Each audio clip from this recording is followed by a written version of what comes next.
کۆکردنەوەی هێزەکانی ئەمریکا لە دوو ناوچەی جیاوازی عێراق و هەرێمی کوردستان و ڕادەستکردنەوەی بەشێک لە بنکە سەربازیەکانی بەهێزەکانی عێراق خوێندنەوەی ئەمنی و سیاسی جیاوازی هێناوەتە ئاراوە.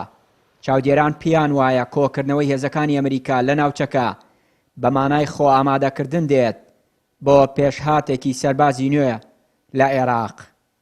نەخۆی لە ڕاستی ئەمریکا ئەوەی کە هێزەکانی کۆکاتەوە دیارە لە عێراقا وڵاتێکە کە یەک هێزی ئەسکەری نییە، ینی یەک جێشی نظامی نییە، بەڵکە میلیشیات هەیە. ئەم میلیشیادانە دەستەوەسان دانانیشن و لەژێ یەک تەوجیهانیە لەبەرەوە دەرکەوت، یعنی زەرباتەوە شێنن.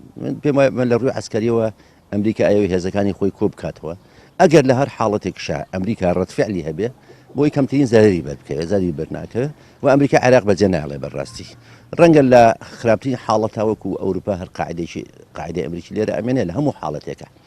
وەساو دەسەر ئەوەی ئایا ئەم حاڵەتی ئەمریکا بەتایبەتی بۆ ناوچە دابڕاوەکان خراپە بەتاکید، چونکە داعش ماوە و نزیکی سەر هەڵدانەوەیەتی و وەزعی ناوچەکە خراپە و ئەو هێزانەی کە لێرەن هێزی هینن، یعنی بەشێکی هێزی ملیشیاین سەیطرە ناکردە سەریە.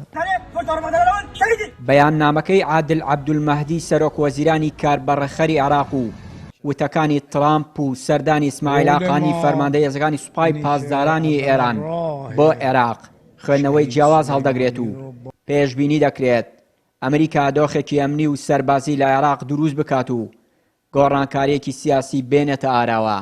خۆی ئەمەی کە ئێستا ڕووەداگە ئێمە ینی سێ تەماشای لێدوانەکانی دۆناڵد ترامپ بکەین و لێدوانەکانی عادل عەبدولمەهدی و سەردانی ئیسماعیل قاعانی باڵێنەوەی کە جێگرەوەی قاسمی سلێمانی ئەومان پێڵێ کە پێشهاتێکی سەربازی نوێ لە ئارادایە لە عێراق. ئەوەی ئەمریکا ئەیکا کۆکردنەوەی هێزەکانە لە دوو ناوچە کە حەشدی شعبی یان یارە دژمنانی ئەمریکا نەتوان دەستیان پێ بگە. من پێم وایە دەم دوو هەفتەی داهاتوو کە دوو هەفتەیە لە بەردەم هەنا زەرفی بۆ پێکێنانی حکوومەتەکەی و بەلایەنگری ئەمریکا ناسراوە. ئەمریکا گورزێکی سەربازی لە لایەنگرانی ئێران لە عێراقەوە شوێنێت بۆ ئەوەی بتوانێت هەم حکوومەتەکە تێپەڕێنێ، هەمیش ئەو پاڵە پەستۆ سەربازی و هەڕەشە ئەمنیەی کە لەسەر عەدنا زەرفی و لایەنگرانی هەیە لە عێراقدا کەمی بکاتەوە.